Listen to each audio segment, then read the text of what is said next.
오늘 우리에게 주신 하나님의 말씀은 베드로후서 1장 5절에서 7절, 에베소서 4장 29절 말씀입니다. 그러므로 너희가 더욱 힘써 너희 믿음의 덕을, 덕의 지식을, 지식의 절제를, 절제의 인내를, 인내의 경건을, 경건의 형제 우애를, 형제 우애의 사랑을 더하라.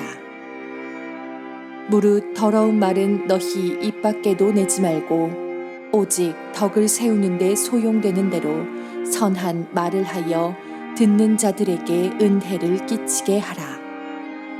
아멘.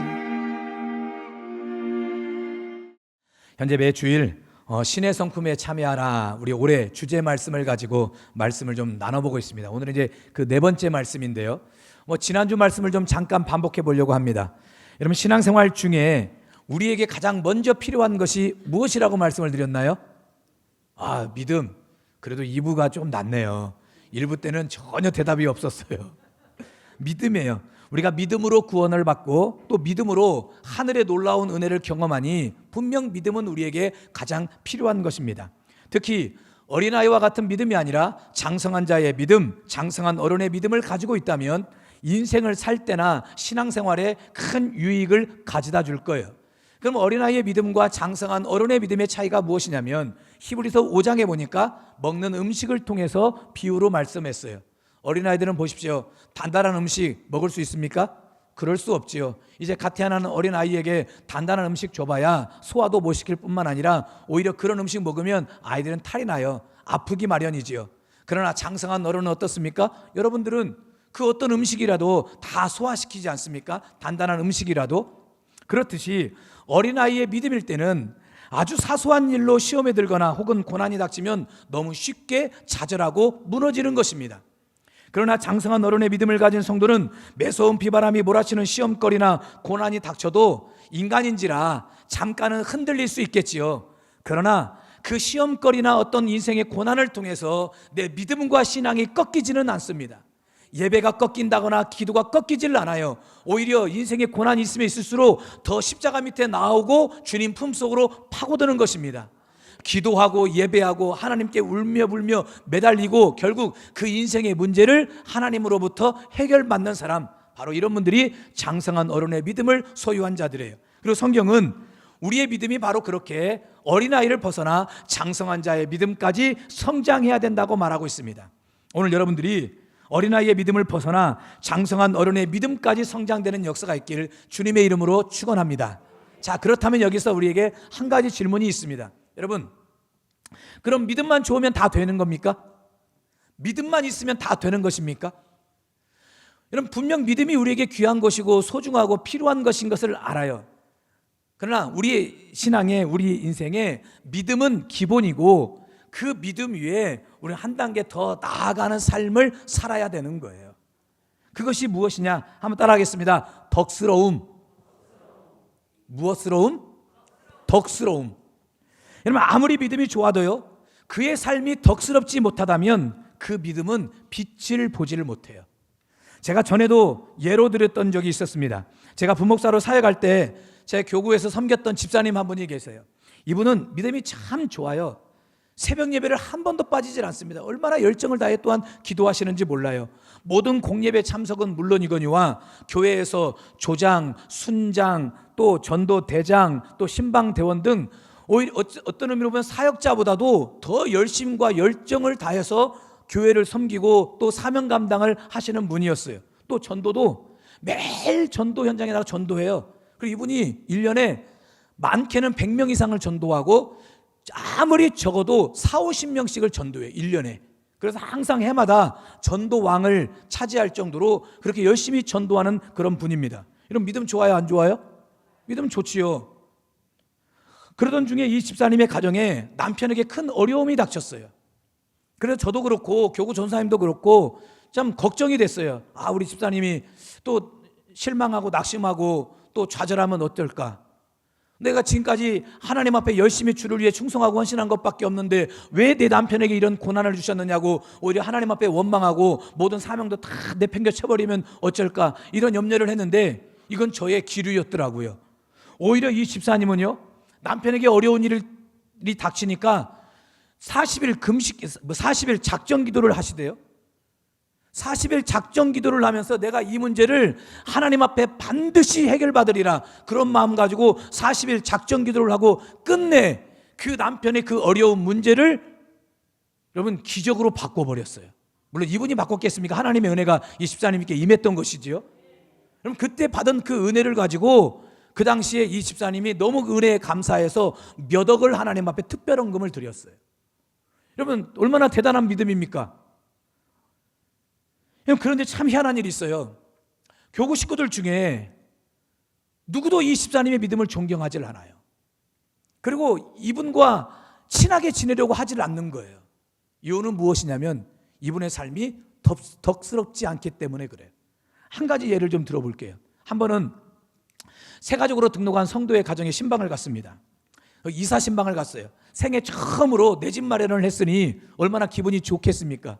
그럼 가서 마음껏 축복해주고 축하해줘야지요. 그래서 제가 거실에서 앉아서 기도를 끝내고 난 뒤에 또 목사님 오셨다고 또 음료를 대접하려고 이 주방에 계시는 그 성도님 들으시라고 성도님 축하드립니다. 얼마나 기분이 좋으시겠습니까? 집이 너무너무 좋아요. 진심으로 축하합니다. 하나님 앞으로 이 가정에 큰 은혜 주실 줄 믿습니다. 제가 이렇게 축복했는데 그 얘기를 끝나기도 무섭게 우리 집사님이 뭐라고 말하느냐, 목사님 다 빚이에요, 빚. 우리 집 아니고 은행집. 언제 이 빚을 갚으려는지 모르겠어요. 여러분 그 얘기를 제 귀에다가 조용히 한 게 아니라 다 들리게. 그 집주인도 들었을까요? 안 들었을까요? 집주인도 이 소리를 들었어요. 그러니까 전도사님이 그 집사님의 이 허벅지를 팍 꼬집어 버렸어요. 그러니까 지금도 생각나네. 허벅지를 팍 꼬집으니까 왜 그래요? 얼마나 철딱서니가 없는 집사님입니까? 근데 본인도 그렇게 말하고 좀 민망했던지 화장실로 가더라고요. 화장실 가겠다고. 근데 새 집인데 화장실이 냄새나 봐야 무슨 냄새가 나겠습니까? 다 새 집 냄새가 나지. 근데 그분 코에는 마치 화장실 뭔가 좀 쾌쾌한 냄새가 났는지 코를 그러면서 뭐라고 말하느냐, 이 집에서 마귀 냄새가 나는구만. 마귀 냄새가 나. 그렇게 얘기를 했어요. 여러분 그날 신방이 되었을까요? 못 됐을까요? 여러분이 그 새 가족이라면 그 신방 받고 싶겠습니까? 안 받고 싶겠습니까? 신방이고 뭐고 신방도 제대로 이루어지지도 못했을 뿐만 아니라 결국 그 새 가족 성도님 시험 들어서 교회를 떠났어요. 나 다시는 예수 안 믿는다고. 여러분 제가 한 가지 그 상황만 예로 간단히 드렸지만 그 외에도 이분에게 그렇게 덕스럽지 못한 행동과 말들이 너무너무 많아요. 그래서 어디를 데리고 다니기가 무서워요. 막 열심은 있으니까, 믿음이 있고 열심은 있으니까 막 따라다니려고 해요. 근데 거부해요. 오지 말라고. 제발 좀 오지 말라고. 여러분 거부한다니까요. 가면 말썽 피우고 가면 문제를 일으키니까. 여러분 그러다 보니까 여러분 생각해 보세요. 얼마나 참 믿음 좋습니까? 그 어려움도 다 믿음으로 극복해내고, 그러나 그의 삶이 덥스럽지 못하다 보니까 오히려 그 좋은 믿음이 빛을 보는 것이 아니라 오히려 그 좋은 믿음이 욕을 먹더라고요. 새벽마다 나가서 기도하면 무슨 소용이야? 남들에게 저렇게 상처만 주는데. 매일 가서 전도해서 1년에 100명씩 수십 명씩 전도하면 무슨 소용이야? 다 자기가 전도한 사람들 다 상처 줘가지고 교회 다 떠나게 하는데.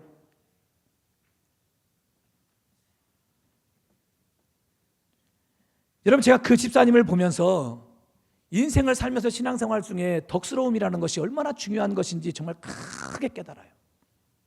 여러분 오늘날 한국교회가 욕을 먹고 많은 성도들이 욕을 먹는 이유가 무엇 때문입니까?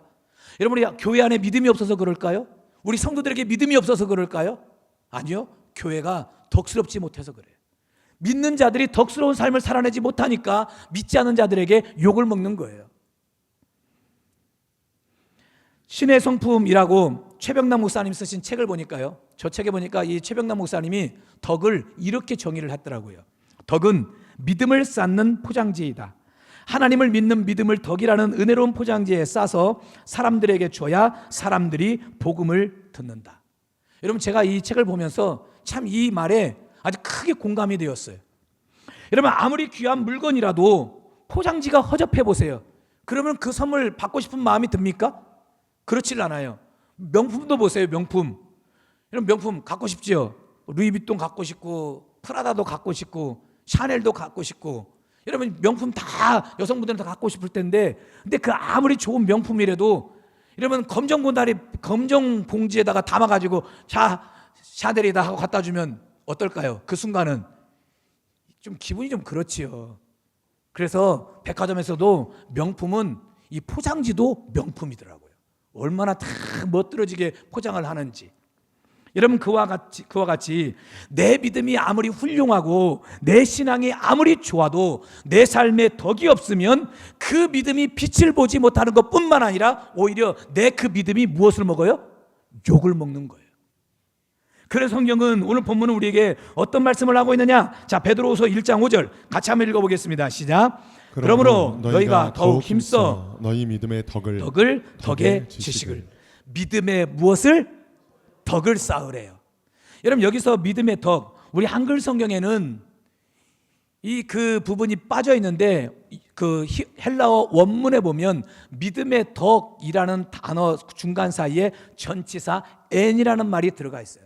n의 뜻이 무엇이냐면 뭐뭐 안에 뭐뭐 위에라는 뜻입니다. 그래서 원문에 가까운 번역은 믿음 안에 덕을, 믿음 위에 덕을 쌓으라라고 번역하는 것이 올바른 번역이에요.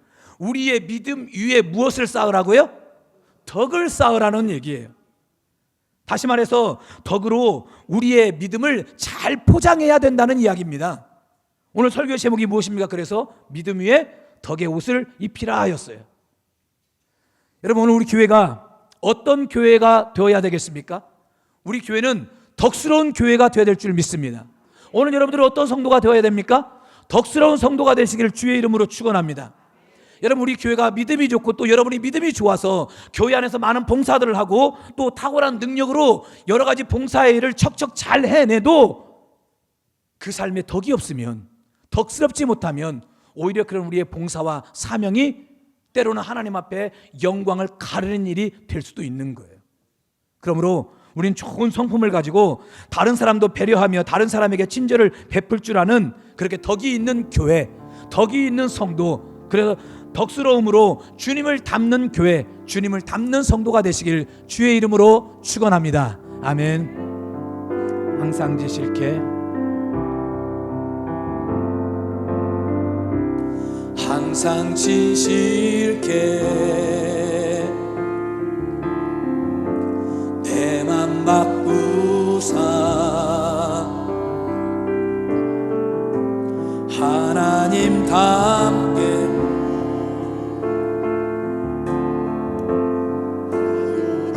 다시 한번 고백해요. 항상 진실게, 항상 진실게, 내 맘 바꾸사 예수님 닮게, 예수님 닮게 하여 주소서. 주는 토기장이, 주는 토기장이 나는 지는 날 빚으소서 기도하오니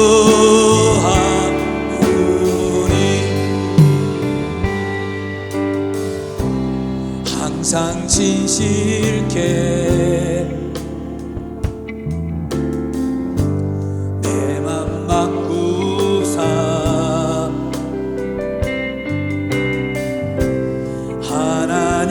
함께 하여 주소서.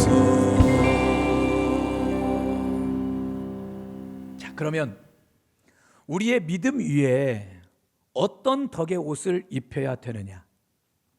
그럼 여러 가지 덕을 말할 수 있어요. 그러나 성경에서요, 덕에 대해서 이야기를 할 때 가장 먼저 소개하는 것이 말이에요. 말. 우리의 언어입니다.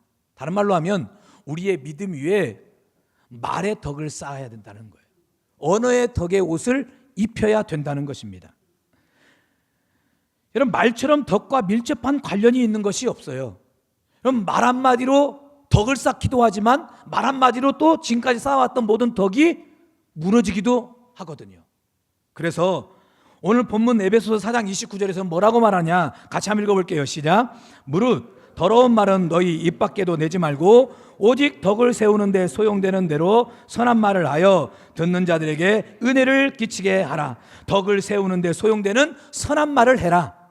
다른 말로 덕을 세우라는 거예요. 이게 무슨 말입니까? 반대로 말하면 말로써 때로는 덕을 해할 수도 있다는 얘기죠. 그래서 29절 말씀을 보면 우리가 말로 덕을 세우기 위해서 반드시 두 가지 훈련을 해야 된대요. 여러분, 오늘 저와 여러분들이 이 두 가지 훈련 잘 해서 우리의 말이 덕스러워야 될 줄 믿습니다.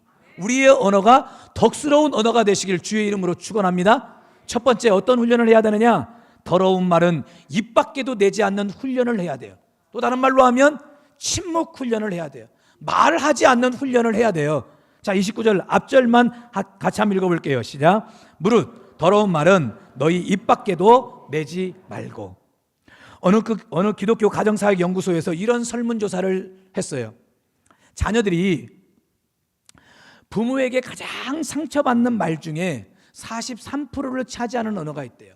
부모님의 말 한마디에 자녀들이 상처를 받는데 어떤 말에 제일 상처를 많이 받느냐? 네가 제대로 할 줄 아는 게 뭐니? 너는 잘하는 게 뭐야? 우리 은우가 아주 그냥 공감을 해요. 아주 격하게. 아주 엄마한테 그냥.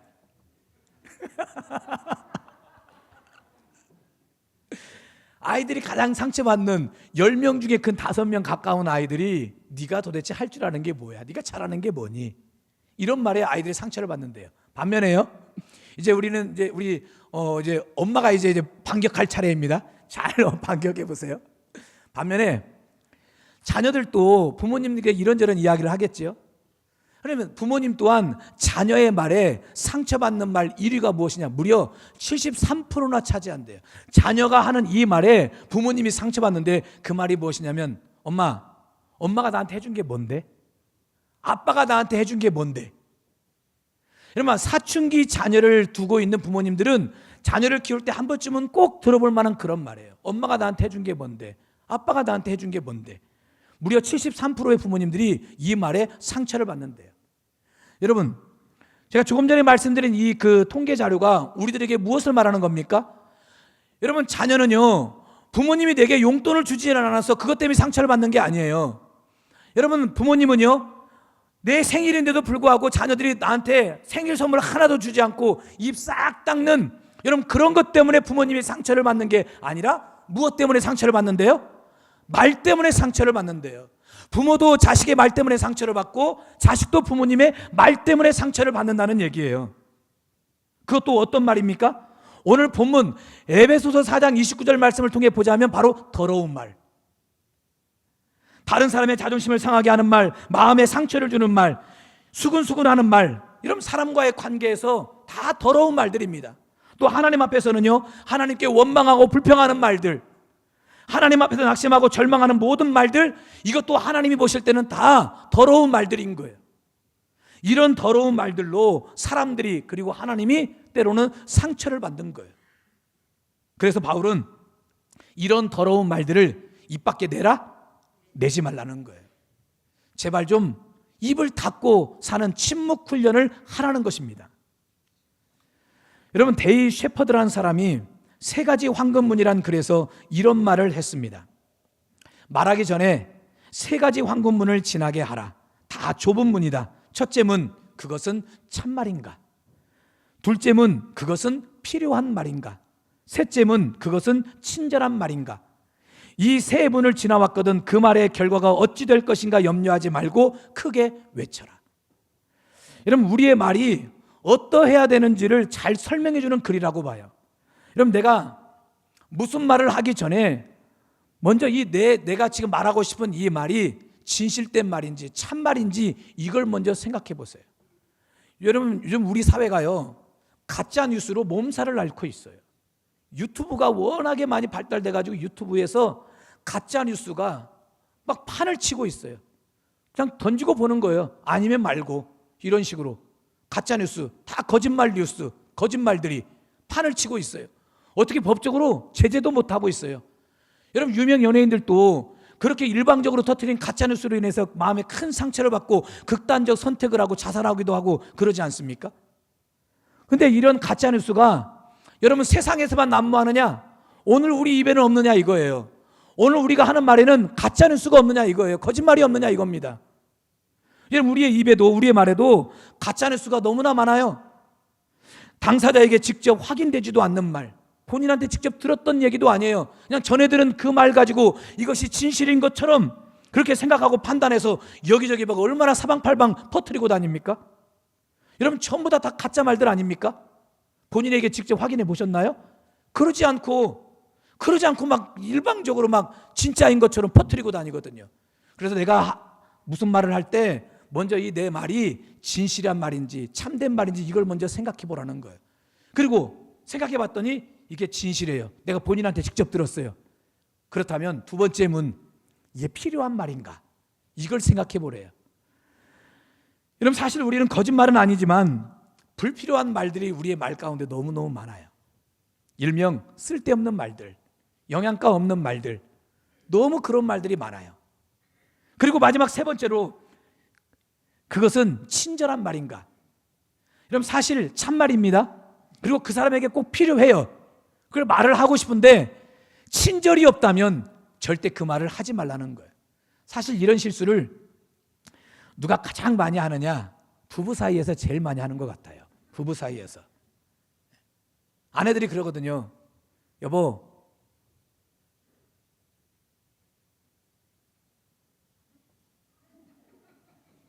할까 말까 하기가 고민이 돼가지고 우리 사모님 얘기가 또 나와야 될 것 같아서 할까 말까 고민이 되는데, 여보, 내가 그럴 줄 알았다, 그럴 줄 알았어. 내가 언젠가는 그럴 줄 알았다. 언젠가는. 그러니까 내가 절대 그거 하지 말라 그랬지.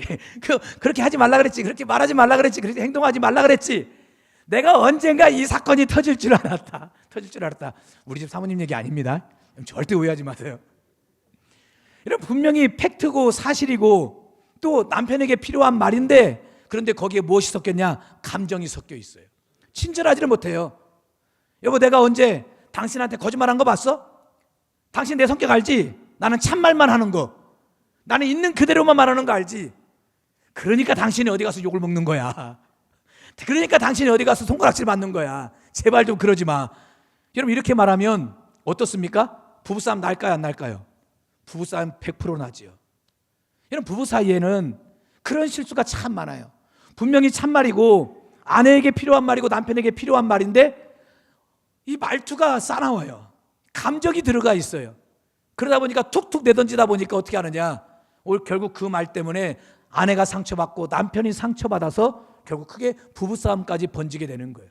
만약에 그렇다면 그런 말을 해라 하지 말라? 하지 말라는 거예요. 그래서 야고보 사도가 야고보서를 통해서 우리에게 어떻게 권면하고 있느냐? 자, 야고보서 1장 19절 같이 한번 읽어볼게요. 시작. 내 사랑하는 형제들아, 너희가 알지니 사람마다 듣기는 속히 하고 말하기는 더디하며 성내기도 더디하라. 뭐 하기를 더디하래요? 말하기를 더디하래요. 근데 여러분, 지금까지 우리는 인생을 반대로 살아오질 않았습니까? 여러분, 듣는 것을 잘 들어줘야 되거든요. 경청을 잘 해야 되거든요. 근데 우리는 듣는 것은 잘 못해요. 말이 끝나기가 무섭게 그래 알았어 금방 말 끊어버리고. 여러분, 말 끝나기가 무섭게 얼마나 빨리 가서 말을 전달합니까? 여러분, 금방 소문이 퍼져버려요. 그러니 우리 주변에서 자꾸 문제가 생겨나는 이유는 무엇 때문이냐? 우리가 말하기를 더디해야 되는데 말을 너무 쉽게 빨리 가서 전달해버리기 때문에 그런 거예요. 이런 우리를 보고 야고보 사도가 거듭 강조하듯이 또 한마디 말을 더하고 있어요. 자, 야고보서 1장 26절 같이 한번 읽어볼게요. 누구든지 스스로 경건하다 생각하며 자기 혀를 재갈 물리지 아니하고 자기 마음을 속이면 이 사람의 경건은 헛것이라. 혀에 무엇을 물리래요? 재갈을 물리래요. 여러분, 우리는 기분대로 말하고 생각나는 대로 다 말하고 살아왔어요. 무리하게 말해요. 그러니까 상처가 되는 것이지요. 이런 우리가 해야 될 일이 무엇이냐? 우리 입에 좀 재갈을 좀 물리라는 겁니다. 재갈을 물려서라도 우리의 더러운 말이 입에서 튀어나오지 않도록 애쓰고 노력하라는 이야기예요. 제발 말하지 말고 침묵하라는 것입니다. 여러분, 여리고성을 눈앞에 두고 있는 이스라엘 백성들, 하나님이 여호수아를 통해서 한 가지 명령을 내렸어요. 자, 여호수아 6장 10절 같이 한번 읽어볼게요. 여호수아가 백성에게 명령하여 이르되 너희는 외치지 말며 너희 음성을 들리게 하지 말며 너희 입에서 아무 말도 내지 말라. 그리하다가 내가 너희에게 명령하여 외치라 하는 날에 외칠지니라 하고. 여리고성을 도는 중에 뭐 하지 말래요? 말하지 말라 그랬어요. 입을 열지 말라 그랬어요. 여러분, 만약에 이때 이 명령이 아니었더라면 이스라엘 백성들을 어떻게 했겠습니까? 여러분, 사실 인간적으로 이성적으로 한번 따져보세요. 성을 한 바퀴씩 돈다고 성이 무너지겠습니까? 그 난공불락 여리고성이 말도 안 되는 얘기지요. 그러니 만약에 말하기를 허용했다면 이스라엘 백성을 여기서 원망불평 저기서 원망불평 온 백성들이 원망불평해서 결국 여리고성이 무너지는 기적은 맛보지도 못했을 거예요. 하나님은 이런 백성들의 모습을 너무 잘 알고 계셔서 제발 말하지 말아라. 침묵하고 내 명령에만 순종해라. 여러분, 우리가 인생을 살다 보면 때로는 말로써 하나님의 은혜를 까먹을 때가 너무 많아요. 내 인생의 여리고성을 무너뜨리는 기적이 임하는데 말로써 그 은혜를 맛보지 못할 때가 너무너무 많아요. 그러니 오늘 저와 여러분 모두 더러운 말은 입 밖에도 내지 마시길 주의 이름으로 축원합니다. 우리의 입에 재갈을 물려서라도 침묵 훈련을 해나가시기를 주님의 이름으로 축원합니다. 우리 그런 의미에서 옆사람과 인사 한번 하겠습니다. 집사님, 쉿.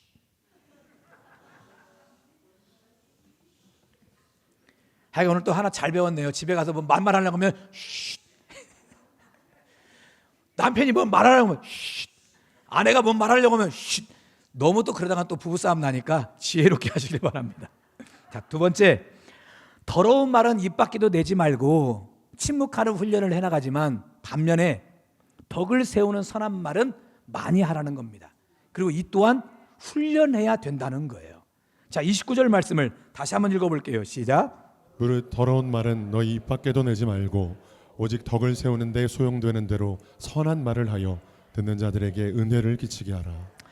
여러분, 바울은 더러운 말, 즉 유익되지 않는 말들은 입 밖에도 내지 않도록 침묵하라고 이야기해요. 더 나아가서 야고보 사도는 우리의 입술에 재갈을 물려서라도 더러운 말은 입 밖에 내지 말라고 침묵하라고 권면했어요. 그러면 이 말씀대로 보자면 여러분, 평생 우리 벙어리로 살아야 됩니까? 말하지 않고 살아야 되겠지요? 그러나 그러면 됩니까? 안 돼요. 더러운 말은 하지 말지만 반면에 선한 말은 많이 하라는 얘기예요. 그렇다면 선한 말이 어떤 말이 선한 말일까요? 우리가 선한 말이 무엇인지를 알아야 그런 말을 많이 할 것 아니겠습니까? 오늘 본문에서 바울은 두 가지로 표현하고 있어요. 선한 말이 어떤 말이냐? 자, 첫째, 공동체를 유익하게 하고 공동체를 세우는 말이 선한 말이라는 거예요.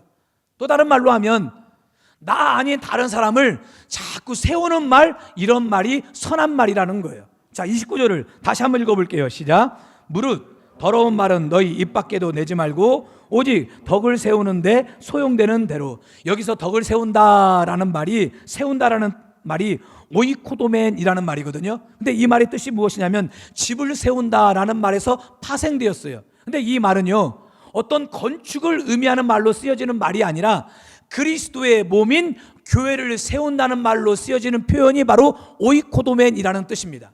그러니 결국 무슨 말이냐? 덕을 세우는 말이라는 것은 주님의 몸인 교회 공동체를 세우는 데 필요한 말이라는 거예요. 여러분, 우리 가재울 성천교회는 주님의 몸인 줄 믿습니다. 주님의 피값으로 세우신 교회인 줄 믿습니다. 이런 우리 교회를 세우는 말들, 이러한 말이 바로 선한 말이라는 거예요. 그 말이 어떤 말이겠습니까? 교회를 칭찬하는 말이지요. 교회를 칭찬하는 말. 여러분, 좀 죄송합니다. 제가 과격하게 표현해서 이놈의 교회는? 여러분, 이런 말들 우리에게서 있어서는 안 돼요. 우리 성도들이 이런 말 하느냐? 그렇진 않습니다. 이놈의 교회는 이게 아니라 우리 교회는 우리 교회는 이래요. 이것도 좋아요. 이것도 좋아요. 이것도 좋아요. 우리 목사님 훌륭해요. 좋아요. 물론 여러분 제가 얼마나 훌륭합니까? 얼마나 저도 약점이 많고 허물이 많고 따지고 보면 참 여러분이 볼 때 못마땅한 부분도 많이 있지요. 그런데도 밖에 나가서 뭐라고 말하냐? 우리 목사님 짱이라고 말하고, 우리 장로님들 짱이라고 이야기하고, 우리 막 서로 성도님들도 막 서로 짱이라고. 자, 그런 의미에서 옆 사람 보고 짱 해보십시오. 여러분, 이것이 바로 교회 공동체를 세우는 말들이에요. 칭찬하는 말. 여러분, 교회뿐입니까? 가정을 세울 때도 마찬가지예요. 자녀를 세울 때도 마찬가지예요. 남편을 세울 때도 마찬가지예요. 여러분, 칭찬하는 말을 통해서 세워지는 거예요. 격려의 말을 통해 세워지는 거예요. 여러분, 오죽하면 칭찬은 고래도 춤추게 한다는 책이 있지 않습니까? 여러분, 미물도 칭찬을 받으면 춤을 춘다는 거예요. 하물며 만물의 영장인 우리 사람들이 누군가의 칭찬의 말을 들으면 여러분 세워지지 않겠습니까? 얼마나 멋지게 세워지겠습니까? 여러분, 남편 훌륭한 사람으로 세움받기를 원합니까? 여러분의 자녀 훌륭한 자녀를 세움받기를 원합니까? 그렇다면 칭찬하십시오. 여러분, 우리 교회가 하나님 보시기에 기뻐하시는 교회로 세움받기를 원하고, 저뿐만 아니라 우리 모든 성도들이 하나님이 기뻐하시는 귀한 일꾼들로 세움받기를 원하십니까? 그러면 칭찬해 주십시오. 끊임없이 칭찬해 주는 거예요. 격려해 주는 거예요. 바로 이 칭찬의 말, 격려의 말이 공동체를 세우는 말이고, 이렇게 세우는 이 말이 오늘 바울은 선한 말이라는 거예요. 그러므로 오늘 저와 여러분 모두 칭찬하는 말, 격려하는 말, 선한 말을 많이 하시길 주의 이름으로 축원합니다. 두 번째, 어떤 말이 선한 말이냐? 듣는 자들에게 은혜가 되는 말이 선한 말이래요. 자, 29절 말씀을 다시 한번 읽어볼게요. 시작. 무릇 더러운 말은 너희 입 밖에도 내지 말고 오직 덕을 세우는 데 소용되는 대로 선한 말을 하여 듣는 자들에게 은혜를 끼치게 하라. 바울은 말합니다. 선한 말이 무슨 말인가? 듣는 자들에게 은혜가 되는 말, 들으면 기분이 좋은 말, 들으면 힘이 나는 말, 들으면 위로가 되는 말. 여러분, 이 뜻이 무엇인가? 칼빈 주석을 보면은요, 칼빈은 은혜를 끼치게 한다라는 이 부분을 이렇게 해석을 했어요. 위로를 준다, 격려를 한다, 구원에 도움을 주는 모든 것이 은혜를 끼치는 것이다 라고 해석을 했더라고요. 여러분, 칼빈의 해석에 의하면 현재 낙심에 있는 자에게 위로의 말을 하고, 또 절망에 빠진 자에게 소망의 말을 하고, 또 실패와 좌절 속에 빠져서 너무 힘겹고 버거워하는 그런 자들에게 주님의 이름으로 힘을 주는 말들, 바로 이런 말이 선한 말이라는 거예요. 그것이 바로 은혜를 끼치는 말이라는 거예요. 여러분, 오늘 저와 여러분들이 이러한 말을 많이 해야 될 줄 믿습니다. 우리 그런 의미에서 옆에 분들과 인사합시다. 집사님 힘내세요. 반드시 좋은 날이 있습니다.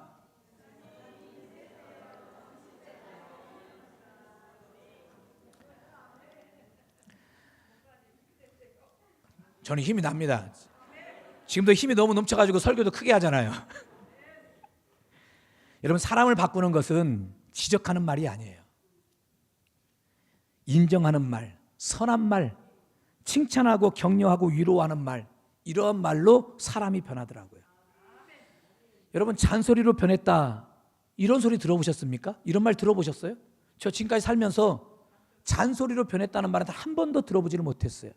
그러나 칭찬 한마디로, 격려 한마디로, 위로의 말 한마디로 내 인생이 달라지고 변했다는 이야기는 참 많이 들었습니다.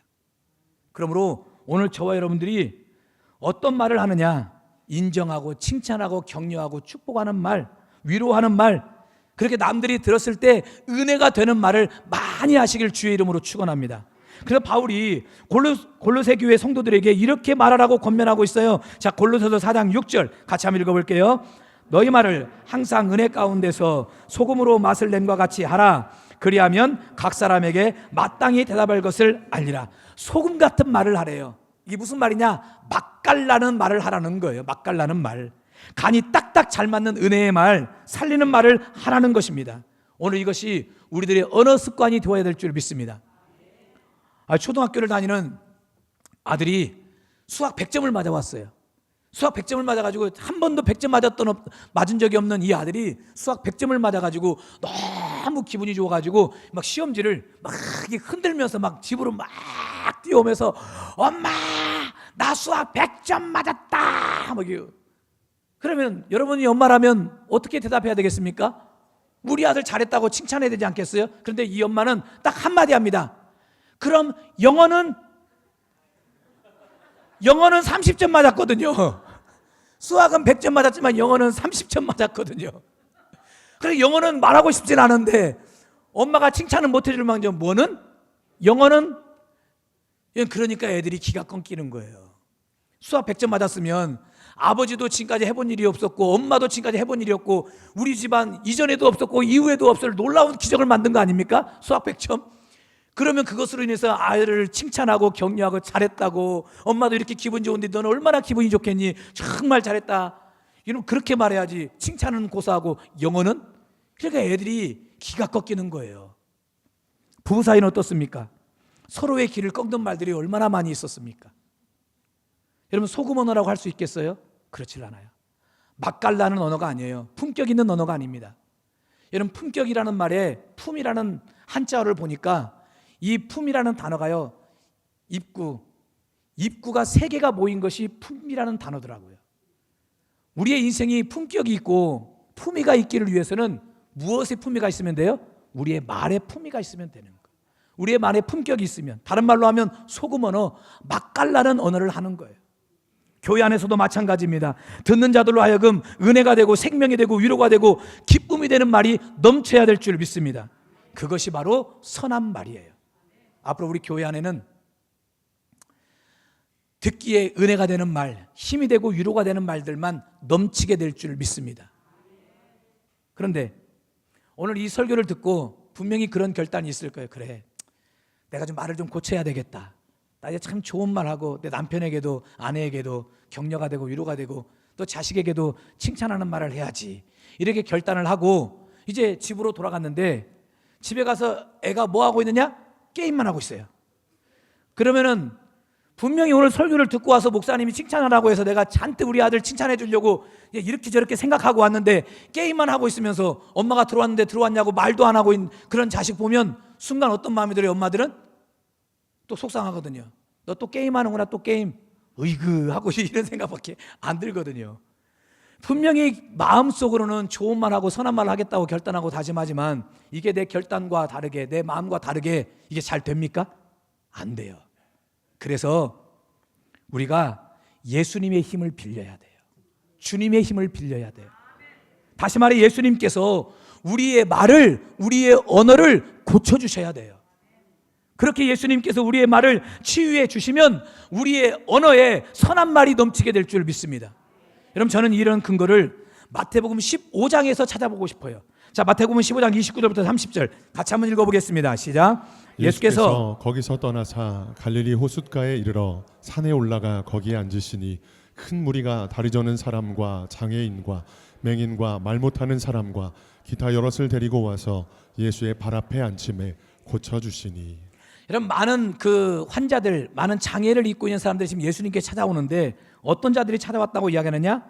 저는 사람, 장애인, 맹인, 말 못하는 사람, 기타 여럿이라고 이렇게 이야기를 하고 있죠. 그런데요 31절에 와서는 치유받은 사람이 순서가 뒤바뀌어 있는 것을 볼 수가 있어요. 자, 31절 말씀을 같이 한번 읽어볼게요. 말 못하는 사람이 말하고 장애인이 운전하게 되고 다리 저는 사람이 걸으며 맹인이 보는 것을 무리가 보고 놀랍게 여겨 이스라엘의 하나님께 영광을 돌리니라. 분명히 30절에서 말 못하는 사람은 저 뒤에 있었거든요. 근데 31절에 와서는 가장 먼저 고침받은 사람이 어떤 사람이래요? 말을 못하는 사람이 말을 하게 되는 기적이 가장 먼저 일어나게 되었어요. 여러분 우리 지금까지 이 말씀을 그냥 보통으로 그냥 쉽게 넘겼거든요. 그러나 이 안에는 아주 깊은 영적 교훈이 숨겨져 있습니다. 여러분 우리는 입이 열려 있지만 항상 부정적인 말을 하고 원망과 불평의 말을 했어요. 때로는 가짜 뉴스로 다른 사람에게 상처를 줄 때도 많았습니다. 여기저기 쓸데없는 말을 퍼뜨리고 남의 말 하기를 좋아하며 그렇게 살아왔어요. 여러분, 마치 지옥불을 내뿜듯이 사망의 말로 내 자신을 죽이고 우리의 이웃을 죽이고 우리의 가정을 죽이고 우리의 자녀를 죽이는 그렇게 말에 우리는 장애를 입은 사람들이었어요. 여러분, 어느 심리학자가 그러대요. 사람과의 관계에서 가장 심각한 장애는 바로 언어 장애래요. 언어 장애. 즉 말을 함부로 하는 것이래요. 이런 우리들의 말을 누가 고쳐주셨느냐? 바로 예수님이 고쳐주셨는데 가장 먼저 말하는 것을 고쳐주신 거예요. 분명히 보십시오. 29절에 예수께서 30절에 예수의 발 앞에 앉음에 고쳐주시니. 그렇다면 오늘 우리가 해야 될 일이 무엇이겠습니까? 예수님만이 우리의 언어를 고칠 수 있고 예수님만이 우리의 말을 고치며 또 예수님이 우리의 입, 장애가 된 우리의 입들을, 우리의 말들을 고치는 분이 바로 예수님이라면 이게 우리가 어떻게 해야 될까요? 우리의 언어를 예수님께 맡겨야 될 줄 믿습니다. 즉 예수님께서 우리의 언어 생활을 통치하고 다스릴 수 있도록 우리가 더욱더 주님을 의지해야 되는 거예요. 그러면 예수님께 우리의 언어를 맡기는 방법이 무엇이냐? 내가 예수님을 더 의지하는 방법이 무엇이냐? 바로 시편 141편 3절이에요. 같이 한번 읽어봅니다. 시작. 여호와여 내 입에 파수꾼을 세우시고 내 입술에 문을 지키소서. 내 입술에 파수꾼을 세워달라고 기도하는 것이래요. 하나님께서 내 입술의 문을 지켜달라고 하나님께 기도하는 것이래요. 주여 내 입술에 파수꾼을 세워주옵소서. 내 입술의 문을 지켜주옵소서. 여러분 살면서 이런 기도 얼마나 많이 하셨습니까? 많이 하셨습니까? 우리 사실 이런 기도는 많이 안 했어요. 그냥 열려있는 입이라고 막 하고 싶은 얘기 다 하고 살아왔는데 여러분 성경은 뭐라고 말하느냐? 네 입술에 파수꾼이 세워지게 해달라고 기도하라는 거예요. 입술의 문을 지켜달라고 하나님 앞에 기도하라는 거예요. 거듭 말씀드립니다. 예수님은 우리의 말을 고쳐주세요.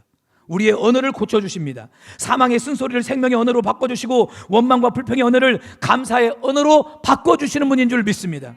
낙심과 절망의 언어를 소망의 언어로 바꿔주시고 남에게 덕이 되지 않게 말하는 것이나 가짜뉴스를 퍼뜨리는 이 모든 수근수근하는 말들을 하나님은 다 선한 말로 바꿔주실 줄 믿습니다. 여러분 믿습니까? 이러한 사실을 믿고 우리가 예수님께 기도하는 거예요. 주님, 내 입술에 파수꾼을 세워주십시오. 내 입술의 문을 닫아주십시오. 그래서 내 입에서 언제나 선한 말, 칭찬하는 말, 격려하는 말, 은혜가 되는 말, 남들을 살리는 말만 가득하게 하여 주옵소서. 이렇게 기도하셔서 오늘 저와 여러분들 모두 이 말에 덕이 넘쳐서 여러분의 덕을 통해 여러분의 믿음이 더 빛나고 우리 교회가 부흥하고 성장케 되는 역사가 있길 주님의 이름으로 축원합니다. 아멘.